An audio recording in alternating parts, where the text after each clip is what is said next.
হলেন কালাম চাচা, বর্তমান রানিং মুয়াজ্জিন।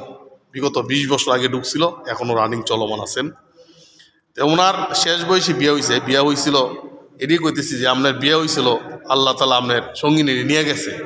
আর আমার তো বিয়ে শাদী হয় নাই, তো সঙ্গিনী নেওয়ার প্রশ্নই আসে না। তা আল্লাহ তালা হলেন উত্তম পরিকল্পনা, এর আগে আমার নিয়ে যেতে পারে। আল্লাহ ভালো চাইদিকে ওনার সঙ্গিনীরে ওনার নিয়ে নিছে। আল্লাহ ভালো চাইদিকে আমি হিরাসারে এইভাবে রাখছে। বর্তমানে দুজন অবস্থা একটাই, ওনার হ্যাঁ দাওয়াত আছে, বলবো না, এটা পরে যাইতেছি আমরা এই সাবজেক্টে, এটা পরে যাইতেছি। তো ওনার বউ নাই, আমারও বউ নাই, সম্পর্কে চাচা আমি ভাতিজা, বাড়িও আমরা কাছাকাছি বাড়ি অবস্থান। এই মুহূর্তে একসাথে অবস্থান করতেছি গ্রাম মসজিদ, ধর্মবাসী গ্রাম মসজিদে।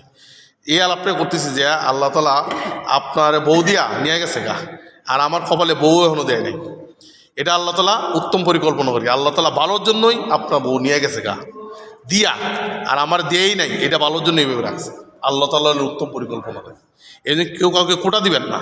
যারা বউ আছে, বাচ্চা আছে, এটা নিয়ে কোনো কোটা দিবেন না কাউকে, আমাদের অন্তত কোটা দিবেন না। কারণ আপনার তৌফিক দিছে, তকদির ছিল, তৌফিকও দিছে, মানে না চেষ্টাটা কিন্তু আল্লাহর দান। দুনিয়ার সমস্ত কিছু আল্লাহর দান, যত মাকলুক আছে সমস্ত মাকলুক আল্লাহর দান দিয়ে আল্লাহ তালা আবার ইয়ে করছেন যে এটা খাইও হারাম, এটা খাইও হালাল।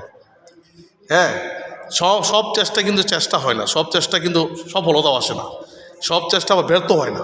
আল্লাহ যখন মনে করবেন যে হিরাস এই চেষ্টাটা কর, তখনই সাকসেস হবো, চেষ্টা করে যা।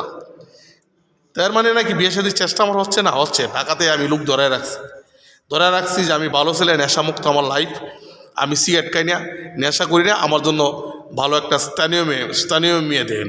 আমি ঢাকায় টেম্পোরারি থাকি, অধ্যাপক ডাক্তার রবিক চৌধুরী বাসায় থাকি, উনি ভাড়া লাগে না, টেম্পোরারি থাকি। আমি ওনার কাছে কৃতজ্ঞ, ওনার পরিবারের কাছে কৃতজ্ঞ।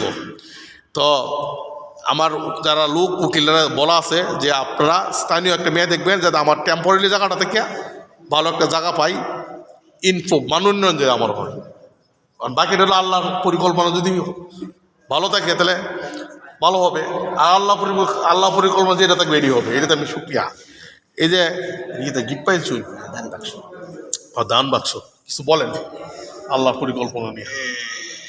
আমরা যে অস্তিত্বকে সামনে দেখতেছি, এই দেখাটা